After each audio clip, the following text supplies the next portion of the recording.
Foresight-ის დირექტორის მოადგილე რატი მორჩილაძე BMG TV-ს ეთერში ამბობს, რომ საქართველოში კაპიტალის ბაზრის ასოციაცია დაფუძნდა. ჩვენ და კიდევ ბაზრის რამდენიმე მონაწილემ კაპიტალის ბაზრის ასოციაცია შექმნით, რომლის მიზანიც არის ხელი შეუწყოს ფუნქციური კაპიტალის ბაზრის განვითარებას ქვეყანაში. დაახლოებით 1 თვის წინ მოხდა ამ ასოციაციის ფორმირება და დღეს უკვე 5 წევრი ვართ, ამბობს მორჩილაძე ანალიტიკას ეთერში. აღსანიშნავია, რომ დღეს მდგომარეობით საქართველოში კორპორატიული საჯარო ობლიგაციების ბაზრის მოცულობა 2 მილიარდ 700 მილიონი ლარია.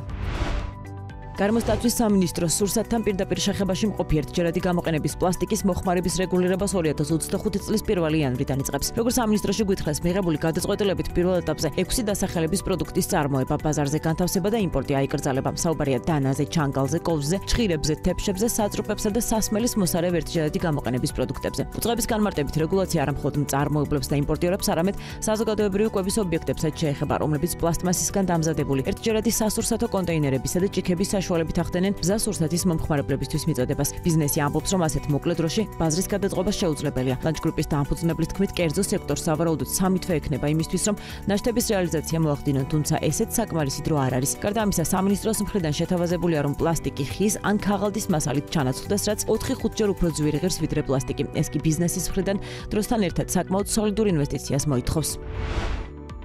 საბუღალტრო ბაზარზე ოპერირება რამდენიმე კვირის წინ IBC გრუპმა დაიწყო. Intellect Business Consulting გრუპი მომხმარებელს კომპანიის ფინანსების მართვის სრულ პაკეტს თავაზობს. მათ შორის არის ინდივიდუალური მიდგომა, პროფესიული პასუხისმგებლობის დაზღვევა, საგადასახადო კონსულტაცია, ბუღალტრული და ფინანსური აღრიცხვა, ასევე ზუსტი ფინანსური ანგარიშგება და უწყისების წარმოება. გარდა ამისა, ფინანსური რაპორტინგი. კომპანია 20 სექტემბრიდან ასევე მსურველებისთვის საბუღალტრო კურსებს იწყებს. კურსის ხანგრძლივობა 3 თვიანია და პირველი ნაკადი უკვე დაკომპლექტებულია. კომპანიის მთავარი ოფისი რუსთავში, ფიროსმანის 4 ნომერში მდებარეობს.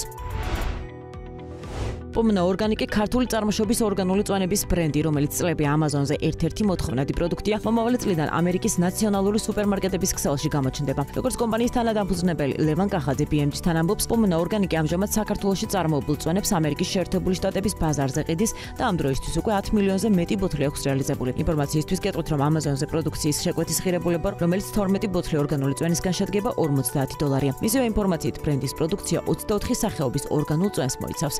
მათ შორის ბროწეულის, ჭარხლისა და ალუბლის. კომპანია პარტნიორობს საქართველოში ორგანული წვენების საწარმოსთან, რომელიც ბიო და ორგანული სერტიფიკატის მქონე პროდუქტს აწარმოებს. პომნა ორგანიკი უკვე 5 წელია Amazon-ის ოფიციალური მიმწოდებელია.